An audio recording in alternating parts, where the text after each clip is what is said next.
Hey guys, welcome back to All Things Knives. It's your host Fletcher, and today we are just doing another quick carry update with 14C28N. I was able to use it again today at work. I used it a lot. I used it a lot today, and I feel like I got some really good insight to how the steel works. I used it a lot on freight, actually. Sorry, let me get this more in shot for you guys. I used it a lot on freight, a lot of cardboard boxes, a lot of tape, but also nicking the cardboard boxes a lot. So I used it. This is the Work Sharp Edge with the diamond and the ceramic. I used it.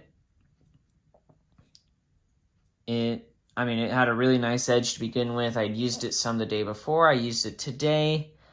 Near the end of the truck, it was definitely would no longer cut paper. I could feel it. And then I stropped it up on a chromium oxide strop on leather, the green paste on leather. The grit will vary per manufacturer. I used it a little bit more, and I just want to see how it cuts on paper. So,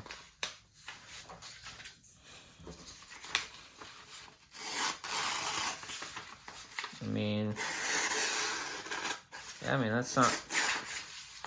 That tip that I got some heavy use on, it didn't quite come back, but the rest of it about here though, right at that belly, kind of did. You see how it's kind of toothier? I'd say this is about, and I did use it some afterwards. I think it came back to about 60 or 70% of original sharpness.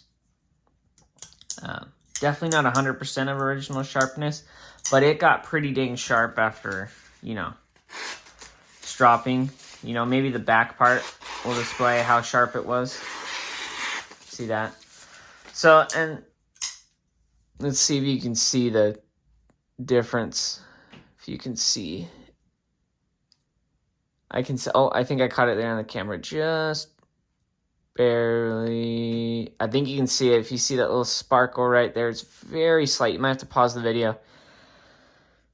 Those are places where the edge, like microchipping, so it's just fatigue on the edge. That's where steels like this, part of the reason you can't strop them back. One of the things that some other steels that do that are, I believe, AUS 8 and S110V, for examples. S110V is a steel that you cannot strop. Even though it is a powdered steel, it's meant to actually degrade as you cut so that it breaks down, exposes more carbide, and exposes mainly the vanadium and niobium carbides that are in that steel for further cutting. So, carried this steel, dulled it today, stropped it. I'm going to try sharpening it on a Waterstone. I don't work tomorrow, but I work the day after that.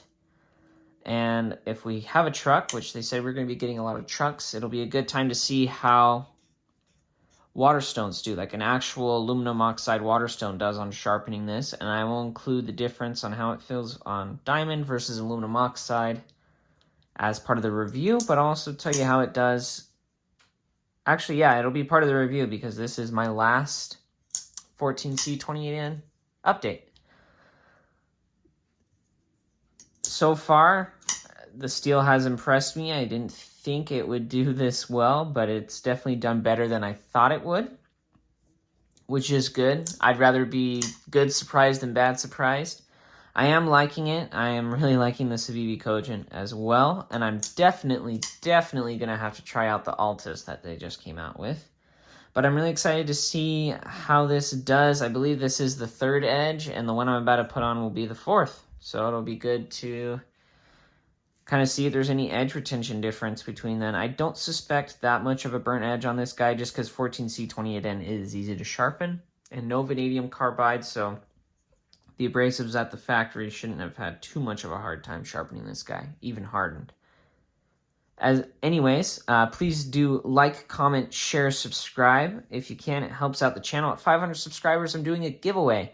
Go ahead and follow on my Instagram as well, allthingsknives_2021. You'll have some behind-the-scenes stuff there, and also a good place to message me if you have any questions.